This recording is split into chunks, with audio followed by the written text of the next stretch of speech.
என்னாச்சு ஐலி? ஐலி, எதுக்கு காரை நிறுத்த சொன்ன? இப்ப எதுக்கு வெளியே இறங்கி நிக்கிற? ஐலி, என்னன்னு சொல்லு. அந்த மேஜிஸ்ட்ரேட் என்ன சொன்னாரு? அந்த இன்ஸ்பெக்டர் சாகும்போது காயம் ஆயிடுச்சுன்னு சொன்னதா தானே சொன்னாரு? ஆமா. ஒருத்தர் சாக போற சமயத்துல ஏன் தனக்கு காயம் ஆயிடுச்சுன்னு சொல்லணும்? அவருக்கு காயம் ஆயிடுச்சுன்னு தான் எல்லாருக்கும் தெரியுமே. அதுவும் இறந்தவரும் ஒரு போலீஸ். அவருக்கு டையிங் டிக்ளரேஷன்னா என்னன்னு தெரியும். அந்த சிச்சுவேஷன்ல அவர் சொல்ல போற வார்த்தையோட வேல்யூ என்னன்னு அவருக்கு நல்லா தெரியும். அப்படி இருக்கும்போது எதுக்காக அவர் காயம் ஆயிடுச்சுன்னு ஒரு சாதாரண வார்த்தைய சொல்லணும்? ஆனா மேஜிஸ்ட்ரேட் நம்ம கிட்ட அந்த இன்ஸ்பெக்டர் காயம் ஆயிடுச்சுங்கறத தவிர வேற எதுவும் சொல்லலன்னு தானே சொன்னாரு.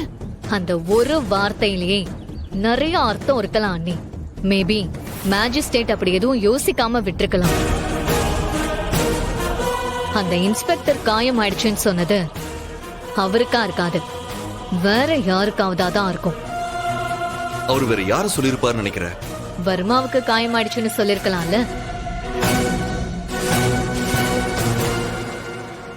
நீ சொல்றதும் சரிதான் ஐலி. ஆனா அந்த இன்ஸ்பெக்டர் எதுக்காக சாக போற கடைசி நேரத்துல வர்மாவை பத்தி சொல்லணும்? அவர் நினைச்சிருந்தா அதுக்கு முன்னாடியே சொல்லிருக்கலாம்ல. அதான் எனக்கும் குழப்பமா இருக்கு. ஆனா நம்ம இந்த வியூல யோசிச்சா கண்டிப்பா க்ளூ கிடைக்கும்.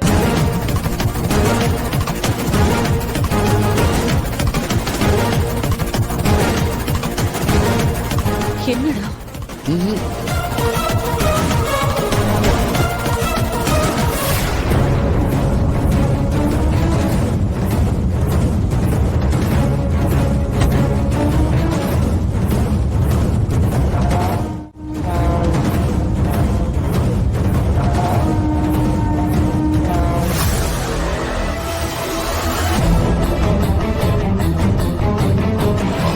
என்ன பண்ண போறா? அக்கா இருக்கிறத மறந்துட்டு இவ பாட்டுக்கு போலீஸ் மாதிரியே யோசிக்கிறாளே.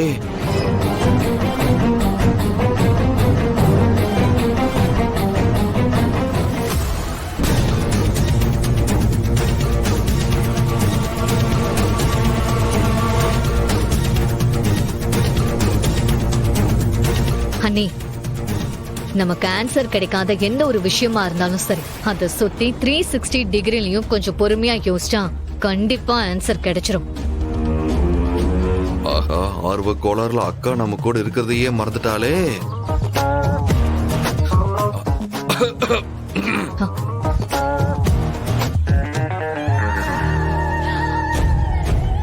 ஏன் ஐலி, உன் அம்மா போலீஸுங்கறதால ஓரளவுக்கு உனக்கும் அந்த வேகம் இருக்கும்னு தெரியும்.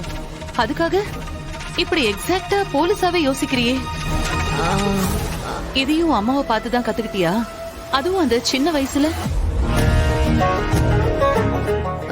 ஐயோ அண்ணி, இத நான் என் அம்மா கிட்ட இருந்து கத்துக்கல.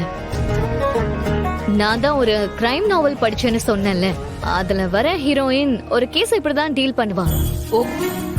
அதான் அதை வச்சுதான் அண்ணி நானும் சொல்றேன். இந்த மெத்தட் கண்டிப்பா ஒர்க் அவுட் ஆகும், என்ன நம்புங்க. நல்ல வேலை சமாளிச்சிட்டா. சமாளிக்கிறதுல ஐலே அடிச்சுக்க ஆளே கிடையாது. சரி ஐலி, நான் எப்ப நீ சொல்றத நம்பலன்னு சொன்னேன். எப்படியோ நமக்கு ஏதாவது க்ளூ கிடைச்சா ஓகே தானே?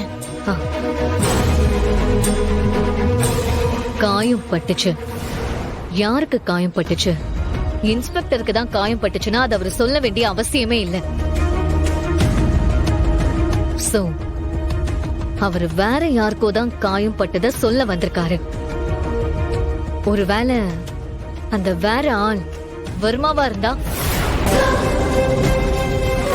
ஏன் அப்படி சொல்லணும்? வர்மாவுக்கு காயம் பட்டிருந்தா அடுத்து அவன் என்ன செஞ்சிருப்பான்? அங்கிருந்து தப்பிச்சிருப்பான். ஆஹா, இல்ல இல்ல, முதல்ல காயத்துக்கு ட்ரீட்மெண்ட் தான் பண்ணிருப்பான். அப்படின்னா அவன் உடனே ட்ரீட்மெண்ட் பண்றதுக்காக அங்க பக்கத்துல தான் ஏதாவது ஒரு கிளினிக்கு போயிருக்கணும். ஆமா, வர்மா அந்த லோக்கல்ல இருக்கிற கிளினிக்ல தான் காயத்துக்கு ட்ரீட்மெண்ட் பண்ணிருக்கணும். அந்த இன்ஸ்பெக்டர் அதை மீன் பண்ணி கூட காயம் பட்டுருச்சுன்னு சொல்லிருக்கலாம்ல. கரெக்ட் தான். டவுட் எல்லாம் வேண்டாம். கன்ஃபார்மா இன்ஸ்பெக்டர் அதைத்தான் சொல்லியிருக்கணும்.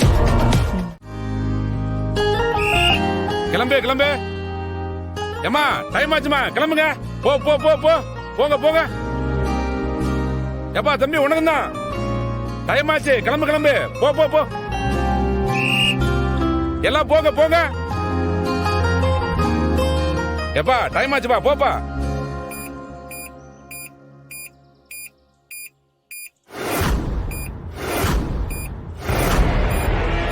என்னவா இருக்கும்?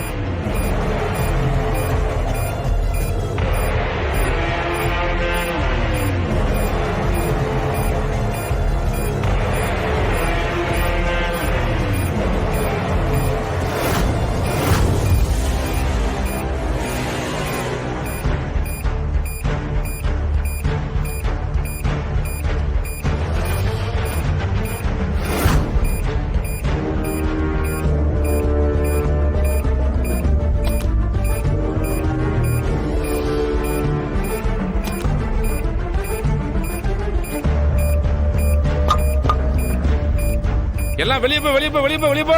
Past quick.